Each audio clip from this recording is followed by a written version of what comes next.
Bismillahirrahmanirrahim. Assalamualaikum warahmatullahi wabarakatuh. Okey, kita jumpa lagi dalam PDPR Bahasa Melayu tahun 2 untuk hari ini.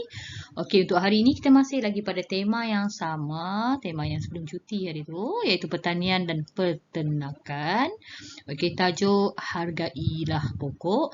Standard pembelajaran kita pada hari ini ialah 3.2.3, menyusun dan mencatat maklumat yang bermakna tentang sesuatu perkara. Okey, untuk hari ini kita sentuh pada kemahiran menulis. Okey, objektif pembelajaran kita pada hari ini, pada akhir pengajaran dan pembelajaran, murid dapat menyusun dan mencatat 8 maklumat dengan betul. Okey, untuk kriteria kejayaan, murid dikira berjaya untuk PDPR pada hari ini sekiranya mereka boleh menyusun dan mencatat 8 maklumat dengan betul. Okey, kita teruskan dengan buku teks muka surat 46. Okey, semua murid buka buku teks muka surat 46. Kita baca bersama-sama maklumat yang ada di dalam muka surat tersebut. Okey, tajuknya Bucida yang cantik. Aidil suka melihat pokok bucida. Dia ingin menanam pokok ini di hadapan rumahnya. Dia mencari maklumat tentang pokok bucida dalam internet. Terdapat 2 jenis pokok bucida, iaitu yang berdaun hijau dan yang berdaun putih. Saiz daunnya kecil. Dahan pokok bucida bertingkat-tingkat. Pokok ini mudah ditanam kerana tidak memerlukan penjagaan yang rapi. Oleh itu, pokok ini banyak ditanam di pinggir jalan, di taman dan di halaman rumah. Pokok bucida mempunyai akar yang kuat. Pokok ini dapat menahan tiupan angin yang kencang. Selain itu, orang ramai dapat berteduh di bawah pokok ini selepas penat bermain atau beriadah. Okey, kita tengok pada peta pokok dekat bawah ni. Okey, apa maklumat-maklumat yang kita boleh keluarkan di dalam peta pokok di bawah ni? Okey, yang pertama, dekat atas ni ditunjukkan ialah pokok bucida. Kemudian daunnya hijau dan satu lagi warna ialah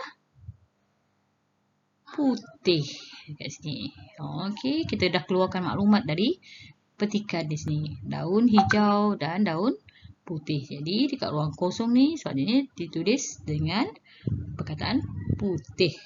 Okey, kawasan ditanam. Di mana kawasan pokok bucida ni ditanam? Yang pertama dia letak kat sini ialah di pinggir jalan. Kemudian, dua lagi di mana? Okay, kita tengok dekat perenggan ketiga di sini. Oleh itu, pokok ini banyak ditanam di pinggir jalan. Di pinggir jalan dah ada kat sini. Di taman, maksudnya nombor 2 ni di taman. Dan yang ketiga ialah di halaman rumah. Okey, dekat sini. Okey, apa pula kelebihan pokok bucida ni? Apa kelebihan pokok bucida tu di dalam maklumat di atas ni? Okey, kita tengok pada perenggan yang terakhir. Kat sini, pokok bucida mempunyai akar yang kuat.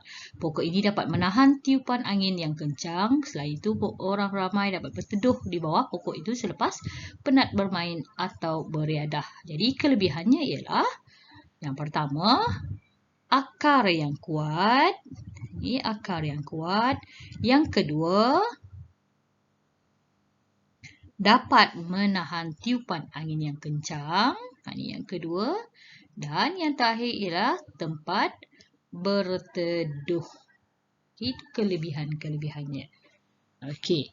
Untuk latihan yang seterusnya, kita nak keluarkan maklumat daripada bahan yang diberi juga. Okey. Buka buku aktiviti muka surat 48 dan 49. Okey, 48 dan 49. Petikannya di muka surat 48. Okey, macam biasa kita kena baca arahan terlebih dahulu. Baca, fahami dan catatkan maklumat. Okey, tajuk dekat sini ialah ulam pembuka selera. Ulam pembuka selera. Okey. Kita baca sama-sama. Rizan tinggal di kawasan kampung. Ibunya banyak menanam pokok yang boleh dijadikan ulam. Dia juga menanam pelbagai jenis sayur. Rizan mendapat satu idea. Pada suatu hari, dia dan ibunya memetik pelbagai jenis ulam. Semua ulam itu dijual di tepi jalan di hadapan rumahnya.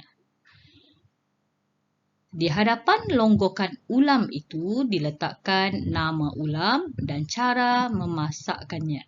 Jadi, pembeli dapat mengetahui maklumat tentang ulam tersebut. Antara ulam yang dijual ialah pucuk bekar. Pucuk ini direbus sehingga lembut. Pucuk bekar ini boleh dimakan bersama dengan budu. Pucuk ini juga boleh dimakan mentah. Seterusnya, mereka menjual jering. Jering boleh dimasak kari atau dimakan mentah. Selain itu, petai juga dijual oleh mereka. Orang ramai suka makan petai rebus dan petai jeruk. Rizan menggunakan wang hasil jualan itu untuk wang sakunya ke sekolah.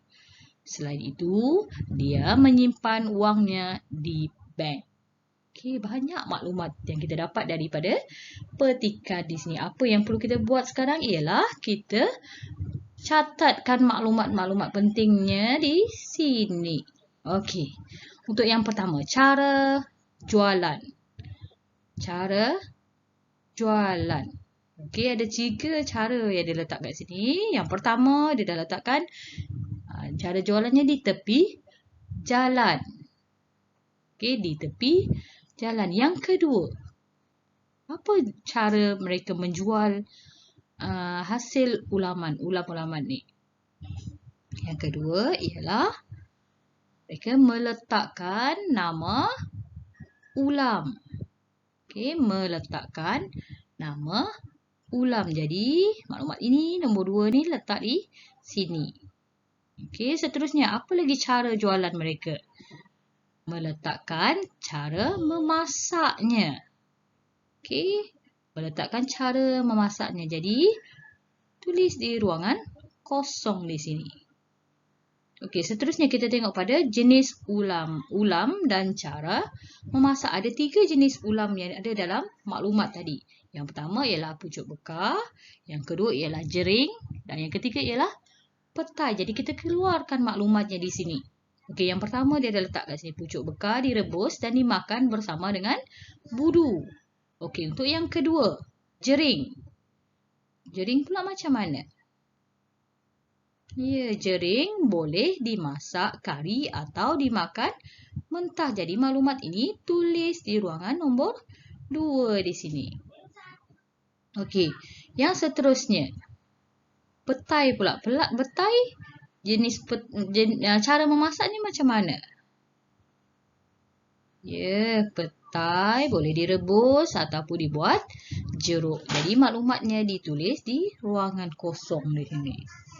Okey, cara wang dibelanjakan. Ini ada dalam perenggan yang terakhir. Okey, ada 2 cara. Dijadikan sebagai wang saku dan disimpan dalam bank. Okey, cara wang dibelanjakan ialah dijadikan sebagai wang saku dan disimpan di dalam bank. Jadi maklumat ini tulis di ruangan kosong di sini. Okey. Sekarang murid-murid boleh semak semula jawapan. Tengok jawapan betul ke tak. Kalau dah betul, awak boleh. Kalau kurang tepat, betulkan terus. Okey? Dah siap, nanti awak ambil gambar hasil kerja ni, tugasan ni dan hantar ke WhatsApp cikgu. Okey? Itu sahaja untuk hari ini. InsyaAllah kita akan jumpa lagi pada hari Rabu nanti. Assalamualaikum. Selamat belajar semua.